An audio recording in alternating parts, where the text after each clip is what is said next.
আজকে হাসেম বিরাট বড় একটা বোকামি করে লেছে। কামালের সামনে টাকার ব্যাগ বের করে লেছে। কামাল ভাইরে কম নাই যে ওইটা চাউলের টাকা? বুঝছি, কামাল বিশ্বাস করছে বলে মনে হয় না। টাকা দেখা কামালের চোখ দুটো একেবারে জল জল করে উঠল। এখন কি হইব? সাবধান থাকতে হইব, এছাড়া তো আর কিছু করার নেই। জানো, আজকে লতা ভাবি আমার মুখ থেকে কথা বের করে নেওয়ার অনেক চেষ্টা করছে, কিন্তু আমি কথা অন্যদিকে ঘুরাই নিছি।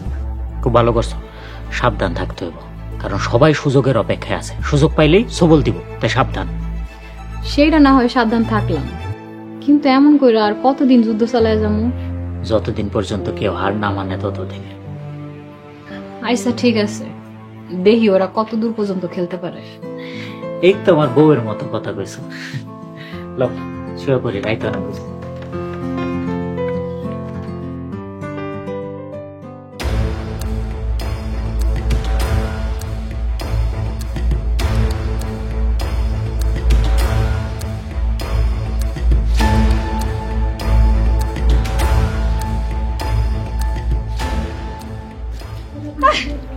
এত রাতে ঘুম থেকে উঠে আবার এই জঙ্গলে নিয়ে এসে কোন কারণে?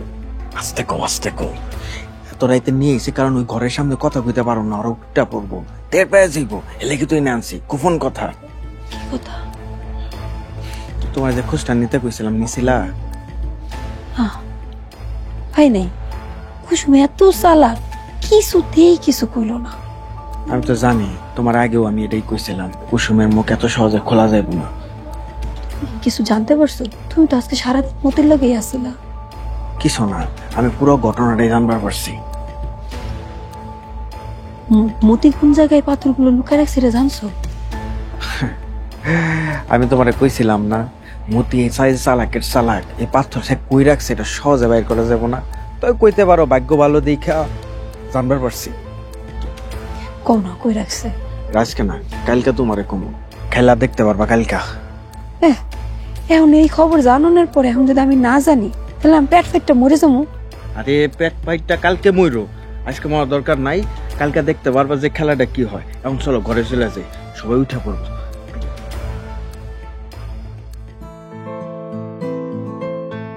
ডাইল 500 কেজি। হ্যাঁ বন্ধু, তা নেই কি রে? এটা ঘন ঘন ঘুরে দেখতেছ, ঘটনা কি? না বন্ধু, এক কাস্টমার ফোন দেওয়ার কথা ছিল তো, সময় হয়ে গেছে, আমি ফোন দিতেছে।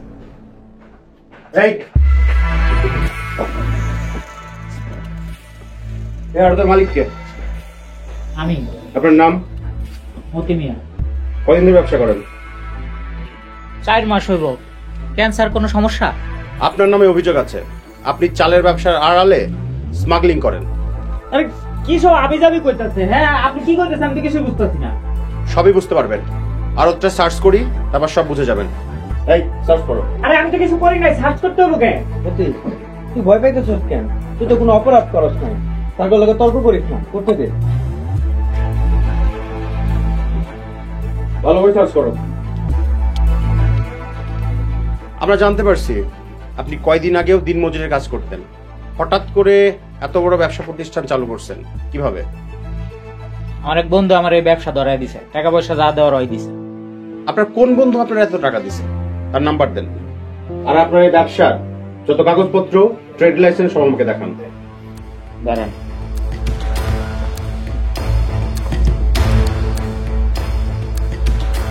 এর মধ্যে সব কাগজপত্র আছে, উপরের নাম্বারও আছে। এটার নাম্বার? হ্যাঁ ঠিক আছে।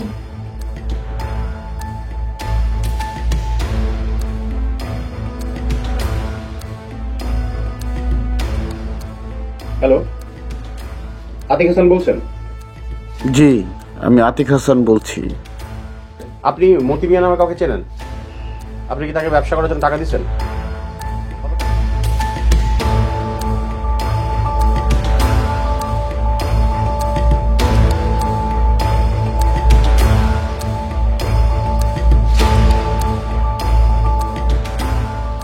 আতিক সাহেবের সাথে কথা হলো, আপনার ব্যবসার তো সব ডকুমেন্ট ঠিক আছে, কিন্তু আপনার নামে স্মাগলিং এর অভিযোগ কেন?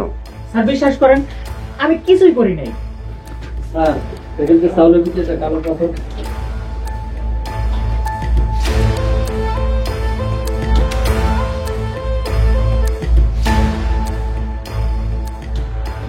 আঙ্কেল তুই চাইলে লোকে পাথর পাথর করো। আর কি করছিস সব? পাথর একটা পাচার করার মতন জিনিস।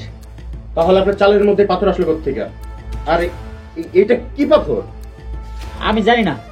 স্যার আমি একজন স্বর্ণ ব্যবসায়ী, আমি পাথরটা দেখলে বুঝতে পারবো এটা কি পাথর। আচ্ছা দেখেন তো।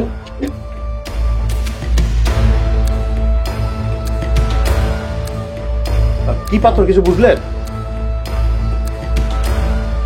স্যার এটা তো একটা সাধারণ পাথর, রাস্তাঘাটের উপরে পাওয়া যায়। সাধারণ পাথর? তাহলে সাধারণ পাথর চালের বস্তার মধ্যে কেন? স্যার আমরা রাখি নাই, আমরা যে ডিলারের কাছ থেকে চালের বস্তা কিনছি ওরা ওজন বাড়ানোর লেগে এই চালের বস্তার ভিতরে পাথর দিয়ে দিছে। এবার ওগো খবর আছে, এই পাথর ওগো কপালে ফিক্কা দিমু। সরি, কিছু মনে করবেন না, আমরা আসলে ভুল ইনফরমেশন পেয়েছিলাম। হ্যাঁ স্যার, আমি আইনের প্রতি যথেষ্ট শ্রদ্ধাশীল, কিন্তু আইনের নামে কাউরে হয়রানি করে এটা কি ঠিক?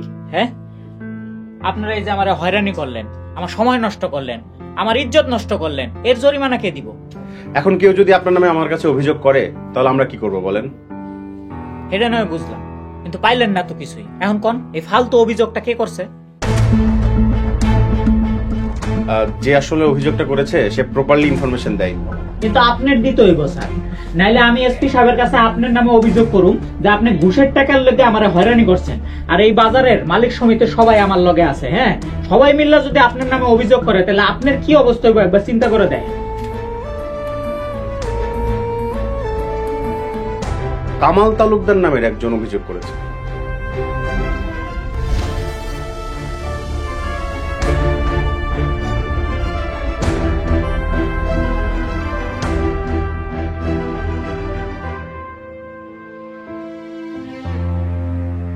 অনেক ধন্যবাদ। এরপর থেকে আইলে অভিযোগ যাচাই করে তারপরে আইবে। অবশ্যই। কনস্টেবল আসো।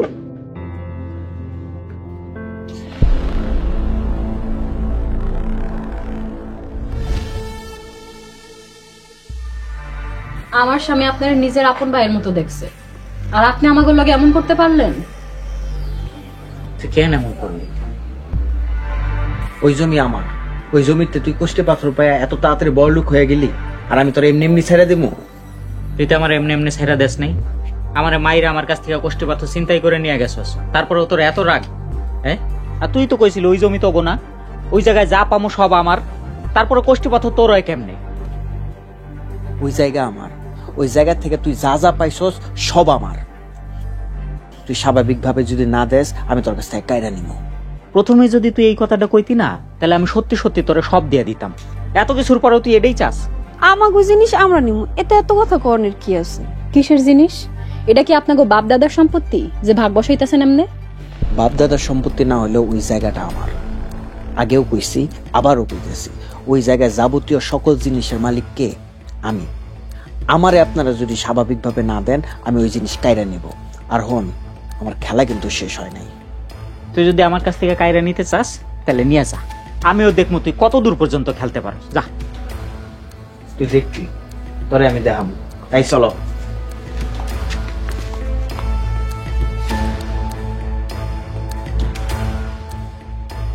আমি জানতাম কামাল এমন একটা কাম করতে পারে, তাই গতকাল রাইতে আমি হাসামরে দিয়া প্রত্যেকটা বস্তার মধ্যে সাধারণ পাথর ঢুকে রাখছিলাম। পাথরটা হাতে নেওয়ার পরে ওর চেহারাটা যদি দেখতা। এখন তাইলে আমাকে অনেক বেশি সাবধান থাকতে হইব। ঠিকই হয়েছে, আরো বেশি সাবধান থাকতে হবে। চলো ঘরে যাই, খিদা লাগছে, খাইতে দাও। নগদ পেমেন্টে 500 টাকা পর্যন্ত ক্যাশব্যাক আর লেনদেনে প্রতিদিন ডিপ ফ্রিজ এবং ঘন্টায় ঘন্টায় এসি টিভি সহ দারুণ সব গিফট।